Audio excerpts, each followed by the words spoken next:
Welcome back. It's your boy Fresh. Grace. And that's Grace. And we're here for episode 4 of the board game Backlog. We got 485 games in our collection. Let's go through and see which ones have earned their spots and which ones got kick rocks. Okay. So up first, we got All Terrain. So this is a racing game. It is 1 to 5 players, 45 to 60 minutes. Basically in this game, each card goes 2 spaces, but there's various obstacles you need to get through. You can pick starting equipment to give sort of like a variable player power, but they don't feel balanced. I definitely think there's a hierarchy to those powers, so kind of every card basically performs the same. And just make sure you comment down below if Georgie loves Monster Truck. He has a million Monster Trucks. That's right. Comment down below what's your favorite monster truck. Let's see. Board Game Geek has this at a 4.5. And then I got Mary's scores before she left. So we gave this a 4.75, so we're right in line with Board Game Geek. But sadly, with not enough variable player powers in a racing game, this one will not stay in the collection. Although thematically it felt really good. So let's see, the designers are Sean and Kelsey Kinane. So I'm excited to see what they come out with next. I think they need, their focus on theme was really good, but I think they need a little more board game than that. See, up next, we got Holding On, The Troubled Life of Billy Kerr. So this is a game in which a sick patient comes in, you play as nurses, and you're trying to keep him alive long enough so he can tell his story so he can die with a clear conscience. This game should have been a legacy game, and it's not. So there's 10 scenarios, and each scenario, rather than building on the old information, you're essentially starting his health from scratch and starting the story from scratch. And that just really killed the theme for me. Board Game Geek has this at a 5.95.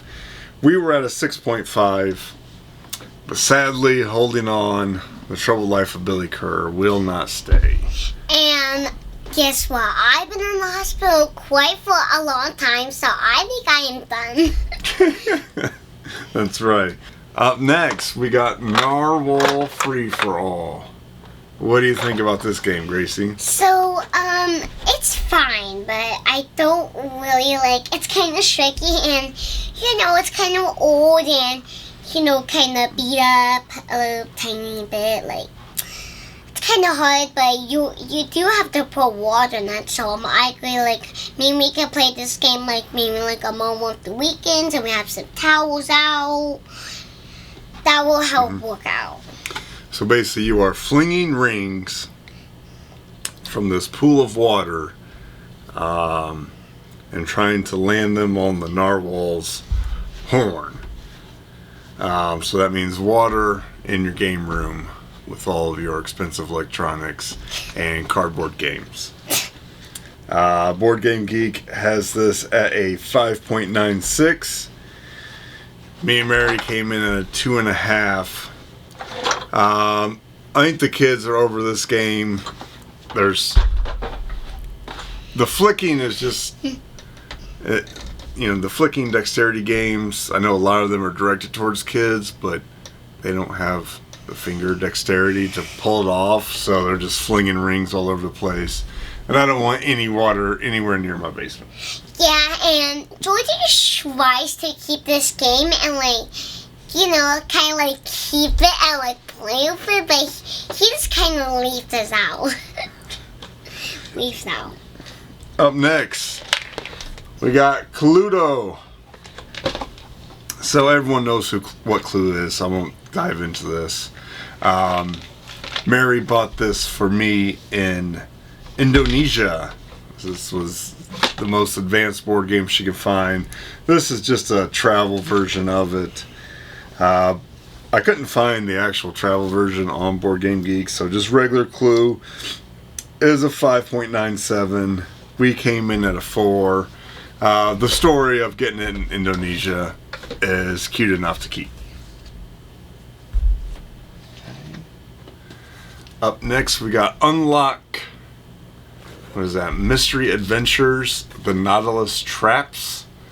So this is a escape room in a box on cards. Historically, Mary and I tend to fight our way through escape rooms, but this one, we didn't have this one bugging us every 2 seconds. We did it when we both took the day off work and the kids went to daycare. Played it and actually really had a good time. So maybe it wasn't me and Mary, it was more getting distracted. So Board Game Geek has this at a 5.97. 5.97. We came in at a 7. It's a lot of fun. We have several of these Unlock games, and this one was the worst rated. So now these are more or less one shots. You know, you play it one time, and then like the game will never change. The puzzle answers are all the same. So for that, we're gonna get rid of it. But it was actually an escape room game that we liked. Hey, Daddy. Did you know octopuses can actually attack humans? Oh yeah, is that an octopus attached to the humans? That's like did you know octopuses can actually eat tissues the whole entire day? Can eat what? Tissues. Tissues? So What's a tissue? Like this? Yeah. Octopuses don't eat tissues. Stop. Baby ones do. Up next, we got Dungeon of Fortune. So this is a push your luck dungeon crawl with cards. Basically, your character has various symbols, and you get other people on your party to go through this dungeon, and you're trying to stay in the dungeon longer than anyone else. So the push your luck is very small. You know, a lot of push your luck games, if I'm really pushing my luck, I want this big giant reward. And realistically, all you're doing is pushing your luck to stay in longer. Each turn you flip over a card and you need to deal with that. Board Game Geek has this at a 5.98. We came in at a 4.5. Again, if I'm pushing my luck, I want a bigger payoff, and that game did not have that. What are you doing? No, what are you doing? I told you this video wasn't having much for you to do. Up next, we got Polly Pocket. Obviously, this one loves Polly Pocket, and Mary loves Polly Pocket. This is a pick up and deliver game in which you need to get an invitation, get a gift, and make it to the party so you collect your balloon. There's not a whole lot to this game. This was probably me and Mary's biggest score difference. What'd you think of this game, Gracie? So it was fine. I was just kind of worried. You was what? I I was worried like I was gonna lose or win.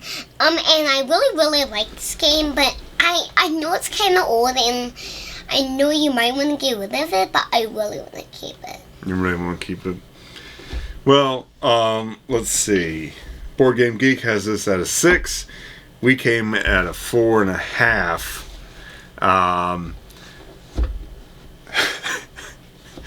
But what the coolest thing about this is the components.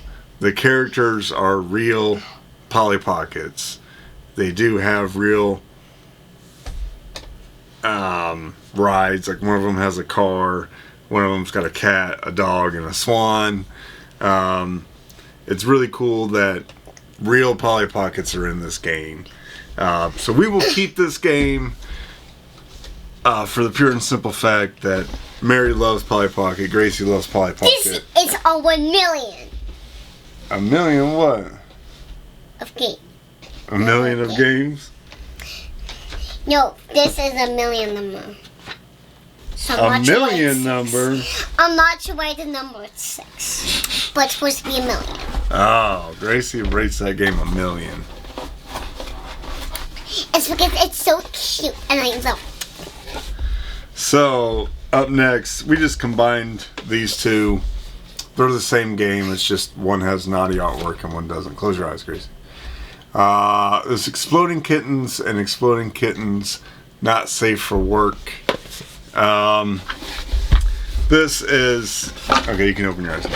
Okay. This is a great party game. It's great for people who don't play games. You just drawing cards, and then there's cards that let you skip your turn or force someone to draw 2 or defuse the exploding kitten, and that's pretty much it. Super basic, super fast, but it gets a lot of laughs and doesn't have a high entry point. So, one thing, why can I not see that game? Well, one of those is just for adults. Oh. So Board Game Geek has this at a 6.05. We came in at 7.25. We really liked it. That one's gonna hang around.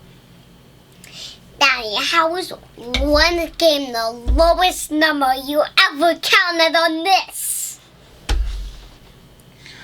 What are you talking about? I'm not sure what he's doing this. Gracie, it's a score from 1 to 10. 1 means bad, 10 means great. Okay? 6 is such a low number. 25. The highest is 10. 10. Up next, we got Rick and Morty Anatomy Park. Me and Mary are big fans of the show. Maybe a little less recently, but when this show first came out, and Anatomy Park is season 1, I think episode 3, we loved it. We watched it all the time. We still watch it. Not so much the new stuff, but the old stuff we go back and watch all the time. But basically you are competing to build the best theme park in the hobo's body. And it does have the monsters. And what drove me crazy about this monster is in order to do anything with the monster, you have to skip your turn. You skip your turn, you roll a dice, and you move. You may not even roll it. Yeah, you still roll the dice. And then you move the monster. You may not roll a dice. So basically the monsters just sat there the whole time while we competed to make the best park. Board Game Geek has this at a 6.06. We came in at a 6.5, so basically right the same score. But having the monsters not do anything, we've got better, city building games. This one's going to go ahead and head out of the collection. Hey, Daddy. So, and as you know, there's also funny shows of those, but this is a scary game, I'm not sure why. But the box, the front cover, looks not that scary, but and the back cover, I'm not sure why, but it's the show's games on the back. Yeah, there's some scary monsters on the back. Oh. This one here is about zombies, Gracie. The Walking Dead, the best defense. Why did you buy this game? We like zombies. Oh, great. So, we used to really like The Walking Dead. And then I think after the last fight with Negan, it was so anticlimactic. It felt like we had been down this road so many times, we just stopped watching it. But we saw this game. It's a cooperative tower defense game in which you are trying to eliminate zombies off pieces of property before they can go through, and they're attacking the decks, and if the deck runs out, you lose. This game has so much luck in it. If you roll a dice for combat, you have to roll a 5 or 6, and then you roll to see how many zombies you add. It just seemed like every time we were attacking, it was the lowest number possible. Every time we were adding zombies, it was the highest number possible. We got rolled in this game, and I don't think it's going to get any better. So Board Game Geek had this at a 6.07. We came in at a 3.75. Yeah. So needless to say, that one will not be sticking around. Up next, we got Psycho Chickens. So this game is. Are you making faces at the camera? No. No, what are you doing? What were you doing with your hand? Nothing. What was it? You're doing the blabbing mouth? No. This game's a lot of fun. The problem is it's virtually identical to Exploding Kittens. Let's see, we gave this a 5.75 compared to a 6.8. It came in lower than Exploding Kittens, so we don't need 2 Exploding Kittens games. We already got 2, one for adults and one for kids. So this one's not going to make it. Although it's a great game. If you don't have Exploding Kittens, get Psycho Chickens. Hey, Daddy, are you serious? There was a kid cap game in here? Mm-hmm. Hey, Daddy, can we please play on one of the weekends? Why? I just said one of them's for adults. And you have to know how to read. You gotta know how to read before you can play that game. How you gonna know what the cards? How you gonna know what the cards gotta do if you can't read them? You could tell me.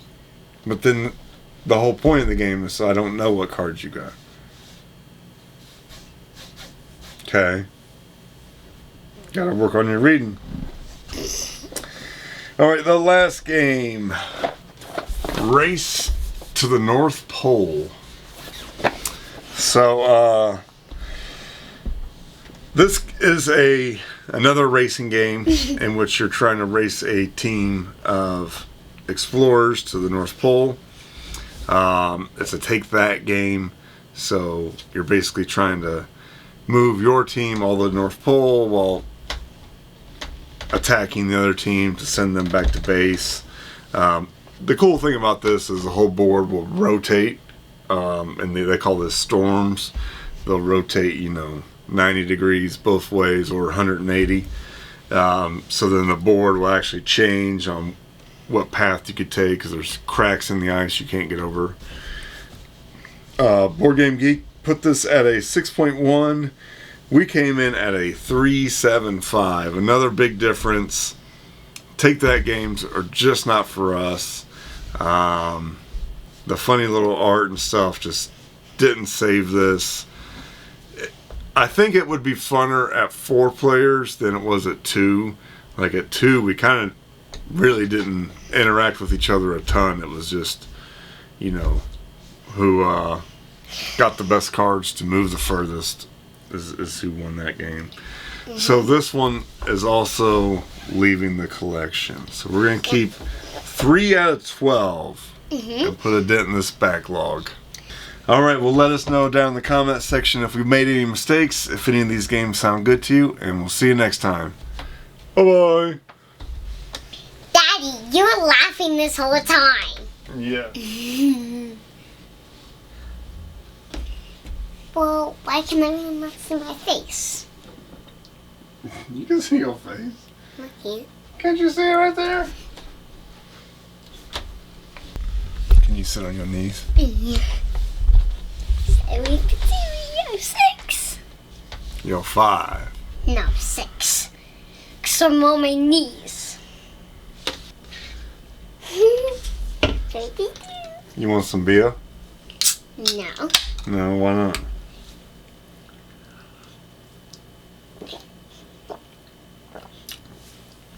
Oh, that one kicks like a mule. Oh. Strong.